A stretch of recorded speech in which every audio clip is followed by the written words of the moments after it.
आइए हम सब चलते हैं कहानियों के आसमान में, लेकिन उससे पहले आपको चैनल को सब्सक्राइब करना होगा और बेल आइकन को भी दबाना होगा। अरे वाह, बहुत जल्दी आपने ये काम कर दिया। तो चलो अब चलते हैं कहानियों के आसमान में। ये कहानी का शीर्षक है ऐशो आराम की जिंदगी। एक शहर में आरोही और नम्रता अपनी माँ अवंतिका के साथ रहती थी। आरोही और नम्रता कॉलेज में पढ़ाई कर रही होती है और कॉलेज में उनका लास्ट ईयर होता है।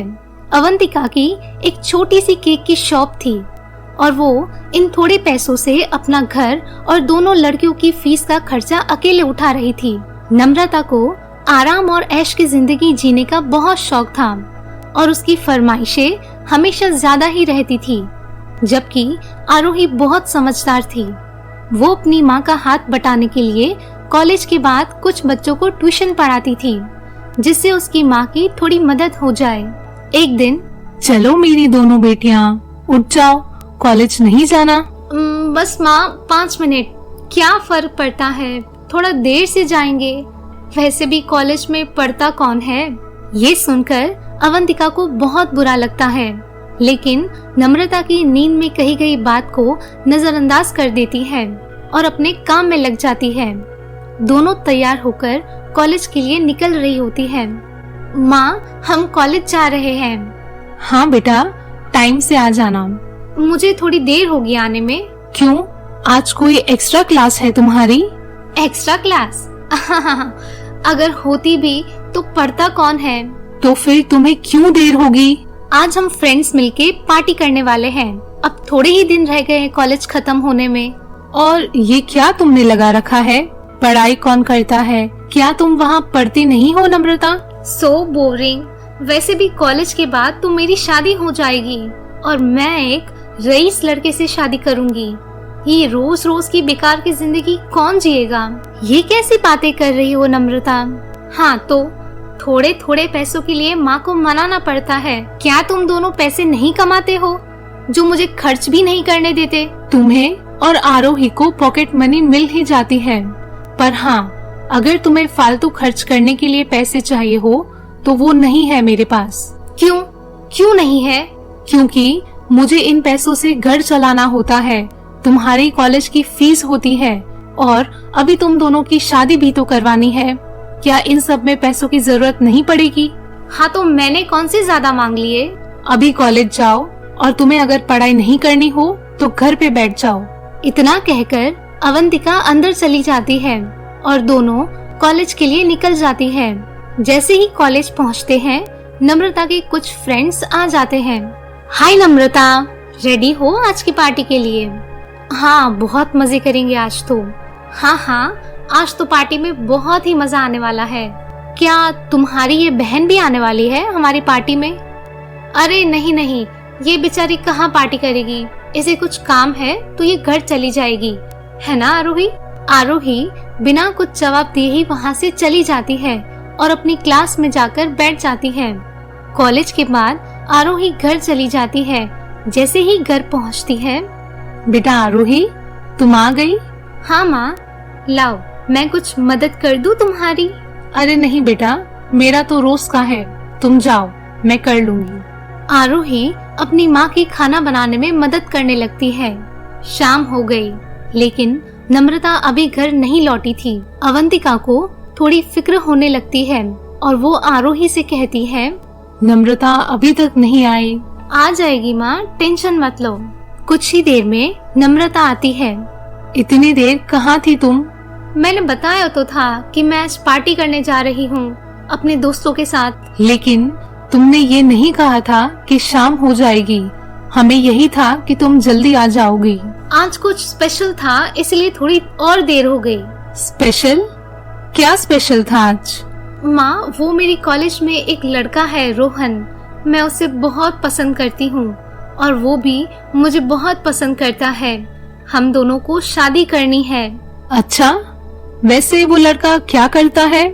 उसे कुछ करने की जरूरत ही नहीं है माँ। उसके पापा एक बहुत बड़े बिजनेसमैन है और उनकी बहुत सारी प्रॉपर्टीज भी है। हमें तो बस ऐश करने हैं। नम्रता, तुम्हें ये समझ नहीं आया कि वो पैसे पूरी जिंदगी भर काम नहीं आने वाले, कभी ना कभी तो कमाने पड़ेंगे ना। वो हम देख लेंगे माँ, बस आप मेरी शादी करवा दो। अगर वो लड़का कमाएगा और तुम्हारे काबिल लगेगा तभी मैं तुम्हारी शादी उससे करवाऊंगी, ठीक है? इस बात को लेकर नम्रता और उसकी माँ में थोड़ी बहस हो जाती है और वो गुस्से में अपने कमरे में चली जाती है। कमरे में बैठकर वो रोने लगती है। तभी उसे रोहन का कॉल आता है। हे बेबी, व्हाट्सअप? क्या हुआ? तुमने बात की हमारे रिश्ते के बारे में? हाँ, लेकिन कोई फायदा नहीं है। क्यों? क्या हुआ? नम्रता फिर सारी बातें रोहन से कहती है। अच्छा, तो अब हम क्या करेंगे? तुम्हारी फैमिली ने भी तो मना कर दिया ना। वो तो एक रईस खानदान की लड़की से तुम्हारी शादी करवाना चाहते हैं। मेरे पास एक आइडिया है, लेकिन तुम मानोगी? हाँ, बताओ ना। हम भागकर शादी कर लेते हैं। ठीक है, मुझे मंजूर है, हम भाग जाएंगे। ये सारी बातें आरोही सुन लेती है और अपनी माँ को जाकर बता देती है। दोनों नम्रता के पास जाते हैं। नम्रता, क्या ये सच है? तुम और रोहन भागकर शादी करना चाहते हो? हाँ माँ, अब आप भी तो नहीं मान रहे हो, तो हम क्या करें? हम कुछ गलत कर रहे हैं? बेटा, जरूरी नहीं कि वो लड़का तुम्हें हमेशा खुश रखेगा। अगर उसने धोखा दे दिया तो तुम क्या करोगी, ये कभी सोचा है? वो ऐसा लड़का नहीं है माँ। माँ, क्या आप इनकी शादी करवाओगे? अवंतिका अपनी इज्जत बचाने के लिए अपनी बेटी की शादी उसके मनपसंद लड़के से करवा देती है, क्योंकि अभी आरोही की शादी भी करवानी थी। अगर नम्रता भाग जाती तो उसकी समाज में नाक कट जाती। शादी होने के बाद नम्रता और रोहन खुशी से रहने लगते हैं और ऐश और आराम की जिंदगी जीने लगते हैं। कुछ टाइम बाद आरोही की शादी एक नौकरी पेश आदमी से हो जाती है और वो भी खुशी से अपने पति के साथ रहने लगती है। थोड़े दिनों बाद दोनों बहनें अपनी माँ के घर आती है। अरे मेरी दोनों बेटियां, कैसी हो? ठीक हूँ माँ, मैं तो बहुत खुश हूँ। दोनों की बातें सुनकर अवंतिका बहुत खुश होती है, लेकिन नम्रता के तेवर कुछ अलग ही होते हैं। माँ, कितनी गर्मी है यहाँ पर, कैसे रहती हो तुम? मुझे तो एसी की आदत है, उसके बिना चलता ही नहीं है। माँ, तुम भी एक अच्छा सा एसी खरीद लो ना। अरे नहीं बेटा, इसकी कोई जरूरत नहीं है। और आरोही, तुम्हारा पति तुम्हें खुश तो रखता है ना? तुम तो वैसे ही लग रही हो जैसे तुम यहाँ थी, ना कोई कीमती गहने ना कुछ और। नहीं नम्रता, मैं बहुत खुश हूँ अपने पति के साथ। ये सुनकर नम्रता शांत हो जाती है और दोनों खाना खाकर अपने ससुराल चली जाती है। नम्रता जैसे ही अपने ससुराल पहुँचती है, देखती है कि घर में सब एक दूसरे से गुस्से में बातें कर रहे होते हैं। वो अपने कमरे में जाकर उसके पति का इंतजार कर रही होती है। जैसे ही उसका पति आता है, क्या हुआ रोहन, कुछ बात है क्या? मैंने देखा तुम सब थोड़े गुस्से में बात कर रहे थे। हाँ नम्रता, पापा ने मुझसे कहा है कि मैं कोई अच्छी जॉब करूं और पैसे कमाऊं। वो मुझे ऐसे ही सब कुछ नहीं दे देंगे। हाँ, तो तुम उनके बिजनेस में उनका हाथ बटाओ, वो भी तो काम ही हुआ ना। नहीं, वो चाहते हैं कि मैं खुद के दम पे कुछ करूं। क्या? पर क्यों? वो चाहते हैं कि मैं भी पैसे कमाऊं। पैसे कमाने के लिए मेहनत लगती है। ऐश और आराम की जिंदगी तो मुफ्त में मिल जाती है और इस घर में रहने के लिए भी मना किया है। व्हाट? तो अब हम कहाँ रहेंगे? हम कोई छोटा सा घर देख लेंगे। हमें निकलना होगा। मैं नहीं आऊंगी, मैं ये लाइफ नहीं छोड़ सकती। मुझे कोई प्रॉब्लम नहीं है, फिर रोज रोज की बातें सुनने के लिए तैयार रहना, ठीक है? रोहन और नम्रता एक छोटे से घर में रहने चले जाते हैं, लेकिन वहाँ इतनी सारी चीजें नहीं होती जो उस बड़े घर में हुआ करती थी। पर बेचारी नम्रता क्या ही करती। कुछ टाइम बीत गया, लेकिन रोहन को अब तक कोई अच्छी नौकरी नहीं मिल रही थी, क्योंकि उसका कोई भी एक्सपीरियंस नहीं था। एक दिन नम्रता उसके माँ के घर जाती है और वहाँ आरोही भी होती है।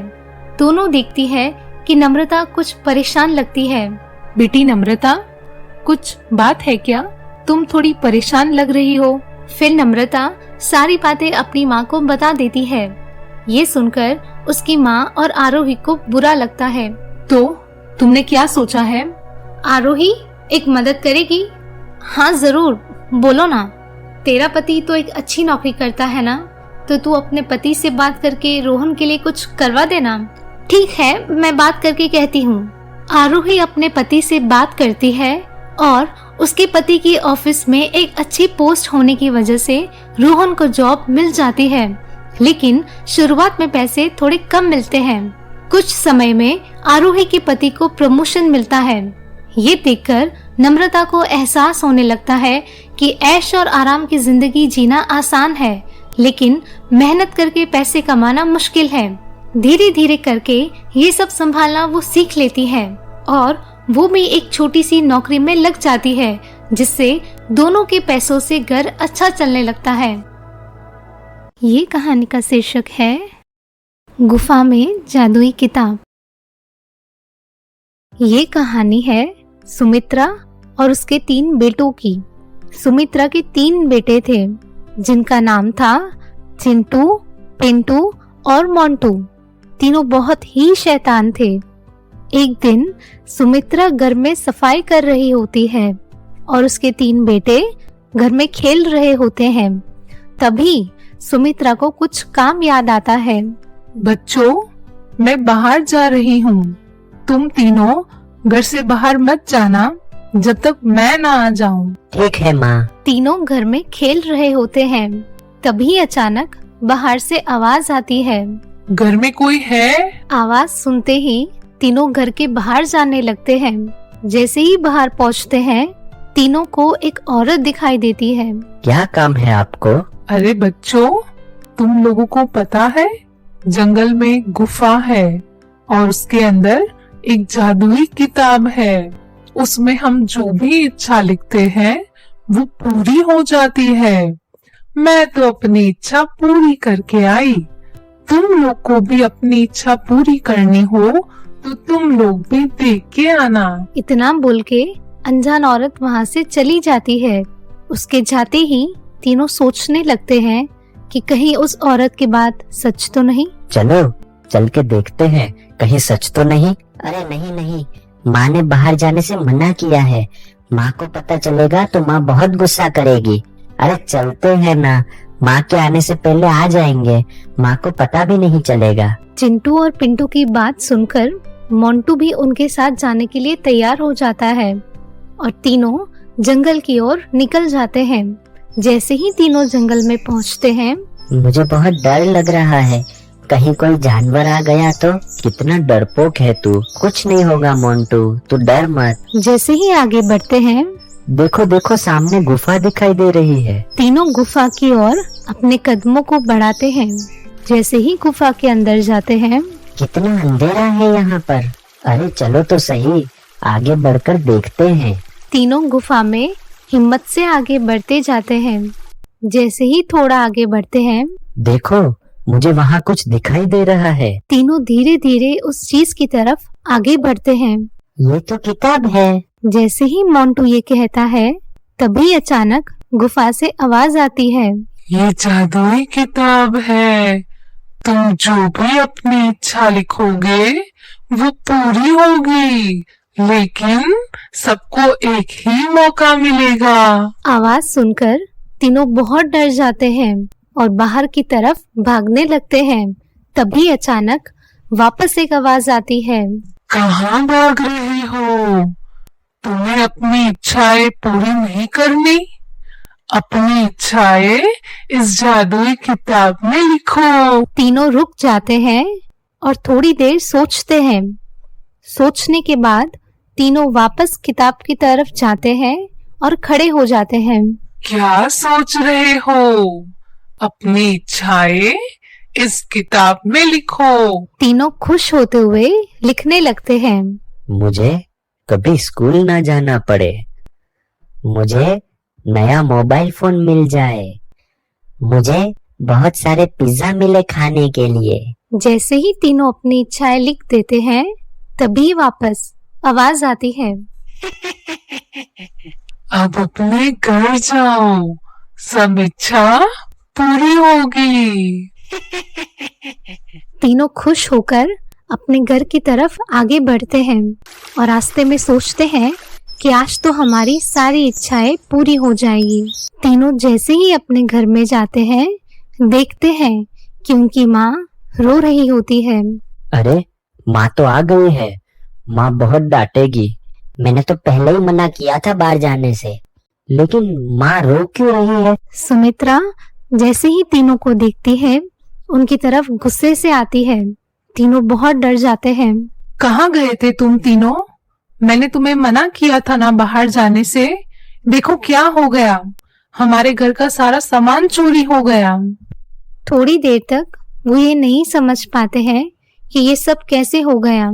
फिर तीनों को याद आता है कि उन्होंने उस औरत की बातों में आकर घर खुला छोड़कर चले गए थे। फिर उनको ये एहसास होता है कि वो औरत झूठी थी, जादुई किताब जैसा कुछ था ही नहीं। तीनों को अपनी शैतानियों पे बहुत अफसोस होता है और तीनों अपनी माँ से माफी मांगते हुए कहते हैं कि आज के बाद तीनों दोबारा ऐसी नासमझी कभी नहीं करेंगे।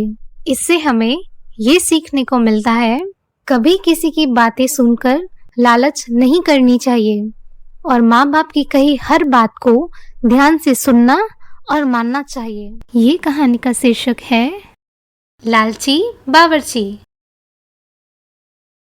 एक शहर में राजू नाम का आदमी रहता था, जो एक होटल में बावर्ची का काम करता था। राजू अपने काम में बहुत ईमानदार था। उसके हाथ का खाना सबको बहुत ही पसंद आता था। इस वजह से होटल कभी खाली नहीं रहा करती थी। मुनाफा भी बहुत अच्छा रहता था। एक दिन सेठ से उसका दोस्त मिलने आता है। अरे आओ आओ रामजी भाई, क्या लेंगे बताओ। सुना है तुम्हारी होटल का खाना बहुत मशहूर है, खिलाओ भाई, हम भी तो जरा खाएं। अरे राजू। हाँ सेठ।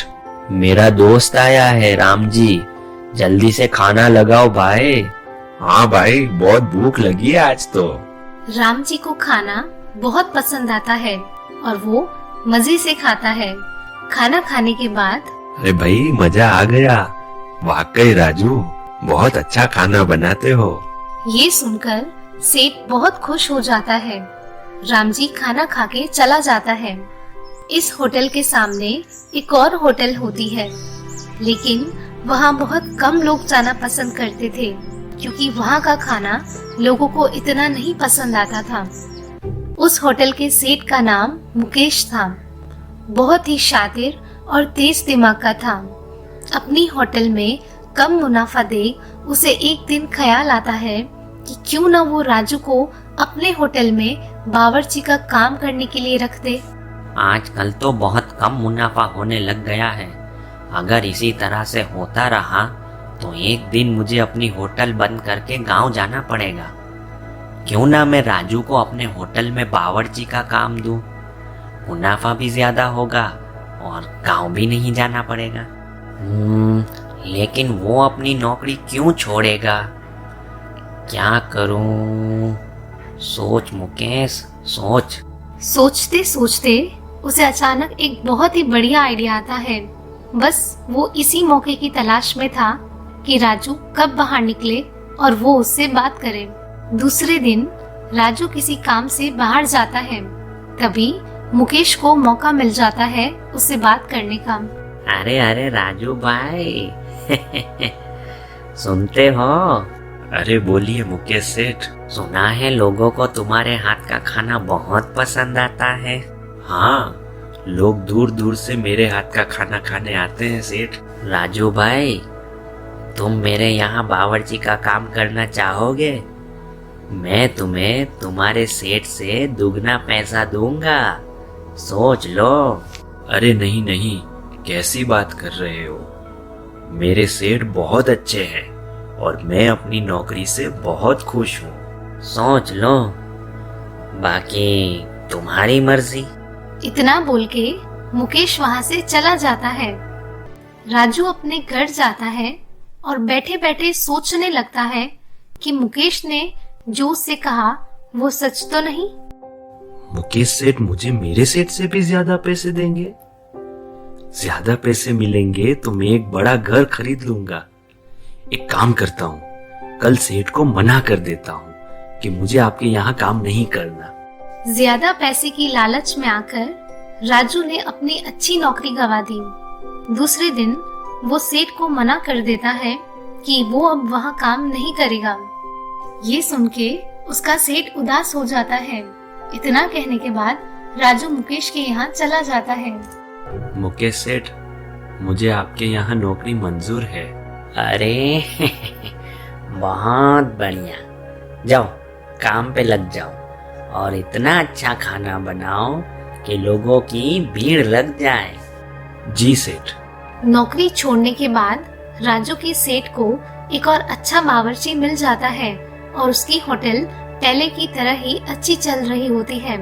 सामने मुकेश की होटल में भी दूर दूर से लोग राजू के हाथ का खाना खाने आने लगे। ये देखकर मुकेश मन ही मन में बहुत खुश होता है।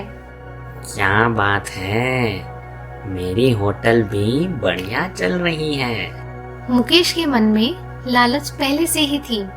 उसने राजू को काम पर इसलिए नहीं रखा था कि वो उससे ज्यादा पैसे देगा, बल्कि इसलिए रखा था कि उसकी होटल में भी खाने के लिए लोगों की भीड़ लगे, मुनाफा भी ज्यादा हो और उसे शहर छोड़ के गाँव भी ना जाना पड़े। इसी तरह एक महीना बीत जाता है। मुकेश को अच्छा मुनाफा भी होता है और बारी होती है राजू को उसके पैसे देने की। सेठ, 1 महीना हो गया, आप मुझे मेरा पगार दे दो। हाँ हाँ, क्यों नहीं, ये लो तुम्हारे पैसे। ये क्या सेठ, इतने कम पैसे? इससे ज्यादा तो मेरी पगार वहां थी। तुमने तो कहा था कि तुम मुझे ज्यादा पैसे दोगे। अरे बुरा मत मानो भाई इस बार जितना मुनाफा हुआ उतना दिया। तुम ज्यादा मेहनत करो जिससे और लोग मेरी होटल में खाने आए। ज्यादा मुनाफा होगा तो ज्यादा पैसे दूंगा। इसी तरह थोड़े महीने बीत गए, लेकिन मुकेश ने ज्यादा मुनाफा होने के बाद भी राजू को पैसे कम ही दिए। ये देखकर राजू को बहुत गुस्सा आता है। मुकेश सेठ, आप इतना मुनाफा कमाते हो, फिर भी मुझे मेरी मेहनत से कम पैसे क्यों देते हो? तो क्या करूं, तुम्हें सारा का सारा मुनाफा दे दूं? तुम्हारी होटल में तो कितनी भीड़ लगी रहती थी जब तुम वहां काम करते थे, लेकिन तुम यहाँ उतना अच्छा खाना नहीं बनाते, इसीलिए तो देखो मुनाफा अभी कम होता है।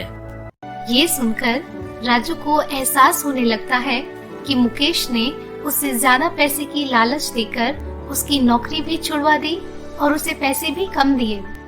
राजू मुकेश के वहाँ नौकरी छोड़कर अपने पुराने सेठ के पास जाता है और कहता है, सेठ, मुझसे बहुत बड़ी गलती हो गई। मैंने ज्यादा पैसे की लालच में आकर आपके यहाँ काम छोड़ दिया। आप मुझे वापस रख लीजिए। नहीं राजू, मैंने दूसरा बावर्ची लगा दिया है काम पर, तुम्हारी कोई जरूरत नहीं है। मैं क्या करूँगा सेठ, मेरे पास कोई नौकरी नहीं है। ये सब तुम्हें पहले सोचना चाहिए था। अच्छा चलो, मान लेते हैं मैंने तुम्हें वापस रख लिया काम पर और तुम फिर से किसी और के यहाँ ज्यादा पैसे की लालच में आकर नौकरी छोड़ दी तो? नहीं नहीं सेठ, ऐसा नहीं होगा। अब मैं तुम पर भरोसा नहीं कर सकता राजू, तुमने मेरा भरोसा तोड़ा है। राजू वहाँ से मायूस होकर चला जाता है। इसलिए कहते हैं कि पैसे ज्यादा कमाना गलत नहीं, पर मन में लालच नहीं रखनी चाहिए जिससे हमारा ही नुकसान हो। ये कहानी का शीर्षक है सीता और गीता। ये कहानी है ढोलक नाम के गांव की, जहां शोभा और उसकी 2 बेटियां सीता और गीता रहती थी। सीता और गीता पढ़ाई में होशियार थी, दोनों के अच्छे नंबर आते थे। ये देख के शोभा को बहुत गर्व महसूस होता था कि उसकी दोनों बेटियां उसका नाम रोशन कर रही थी।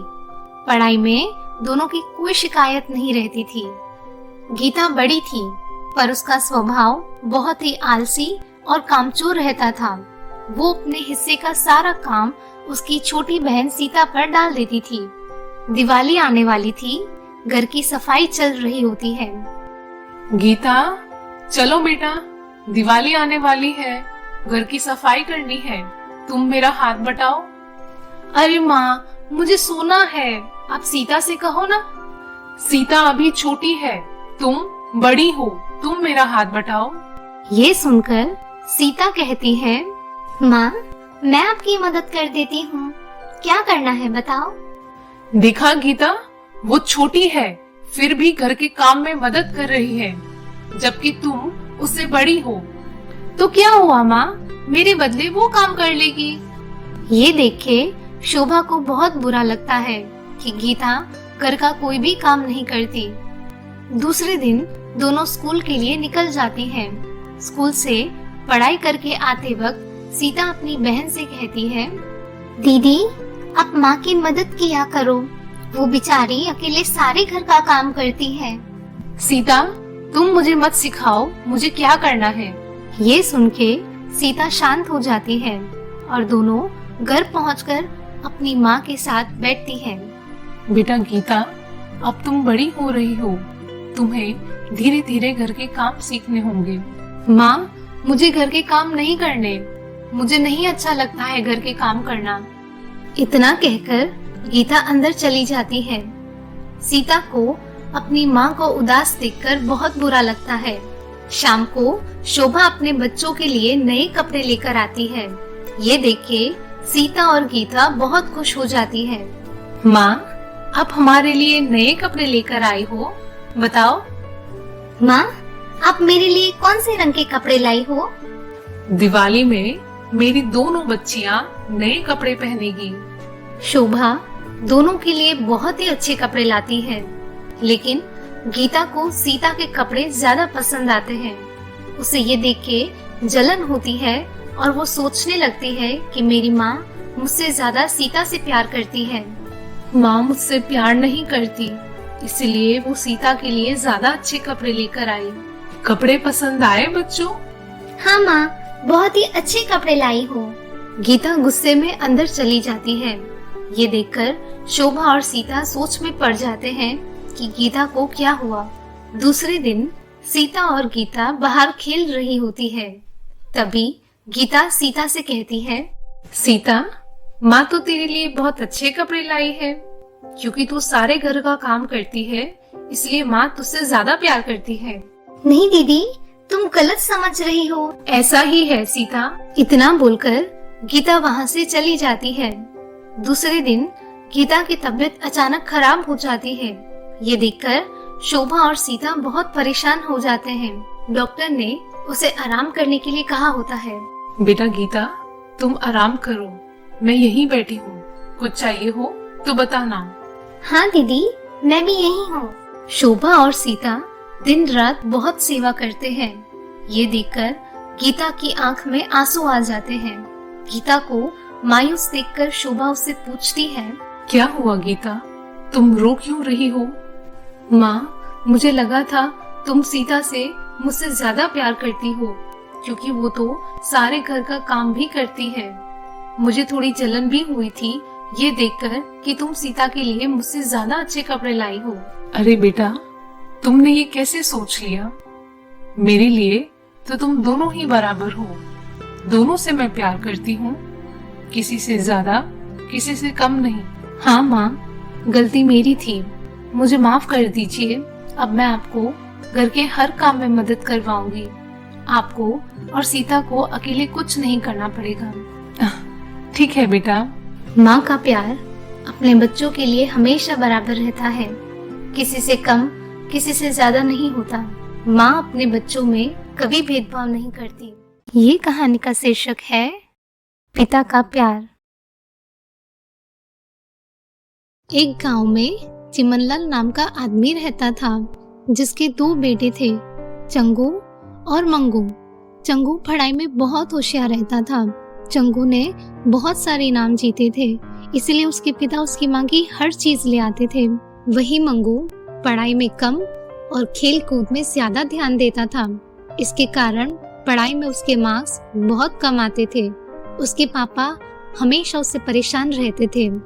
पिताजी, अब शाम को घर आते वक्त मेरे लिए आइसक्रीम लेके आओगे? ठीक है बेटा, मैं ले आऊंगा। पिताजी, अब शाम को घर आते वक्त मेरे लिए बैट बॉल लेके आना। बेटा, तुम्हारे पास पहले से एक बैट बॉल है जिससे तुम और चंगू खेलते हो, दूसरे की कोई जरूरत नहीं है। ये देख के मंगू को भी ऐसा लगा कि वो भी पढ़ाई में ज्यादा मेहनत करेगा तो उसके पिता उसके लिए हर चीज ले आएंगे। मंगू भी धीरे धीरे पढ़ाई में ध्यान देने लगा, उसके भी अच्छे नंबर आने लगे और ये देख के उसके पिताजी बहुत खुश होते हैं और उसके लिए वो हर चीज लाने लगते हैं जो वो चंगू के लिए लाते थे। पिताजी, अब शाम को घर आते वक्त मेरे लिए बैट बॉल लेके आना। क्यों नहीं बेटा, जरूर लेके आऊंगा। ये देख के चंगू को बहुत गुस्सा आने लगता है। वो ये सोचने लगता है कि मेरे पिता मुझसे ज्यादा मंगू से प्यार करते हैं और मंगू की कामयाबी देखकर उसे जलन होने लगती है और गुस्से में चंगू घर छोड़ने का फैसला कर लेता है। जैसे रात को सब सो जाते हैं, चंगू चुपके से घर से भाग जाता है और जंगल में रहने चला जाता है। बहुत ढूंढने के बाद भी चंगू नहीं मिलता है। ये देख के उसके पिता बहुत मायूस होते हैं और रोते हुए सोचते हैं कि मेरा बेटा कहाँ चला गया होगा और भगवान से प्रार्थना करते हैं कि मेरे बेटे को वापस भेज दो। वहाँ चंगू को जंगल में रहने को झोपड़ी तो मिल गई, लेकिन खाने पीने के लिए चंगू बहुत परेशान होने लगता है। मन ही मन में चंगू सोचता है कि उसके पिता उससे कितना प्यार करते थे, खिलौने लाते थे, चॉकलेट्स लाते थे और ये सोच के उसकी आंख में से आंसू बहने लगते हैं और उसे अपने फैसले पे पछतावा होता है कि क्यों उसने घर छोड़ दिया। उसे ये एहसास होने लगता है कि पिताजी कभी उसे भेदभाव नहीं करते थे। फिर अपने घर वो वापस आ जाता है और अपने पिता से माफी मांगते हुए कहता है कि मुझे माफ कर दीजिए पिताजी। कोई बात नहीं बेटा, मैंने तुझमें और मंगू में कभी कोई भेदभाव नहीं किया है और ना कभी करूंगा। मैं तुम दोनों को बराबर का प्यार करता हूँ। इससे हमें ये सीखने को मिलता है कि माँ बाप कभी अपने बच्चों में भेदभाव नहीं करते हैं और किसी की कामयाबी को देखकर जलना नहीं चाहिए। दूसरों की तरक्की में हमेशा खुश होना चाहिए। आपको हमारी वीडियो कैसी लगी ये आप हमें कमेंट सेक्शन में बताएं। अगर अच्छी लगी हो तो वीडियो को लाइक करें, अपने दोस्तों रिश्तेदारों से शेयर करें, चैनल को सब्सक्राइब करें और हाँ, बेल आइकन दबाना ना भूलें।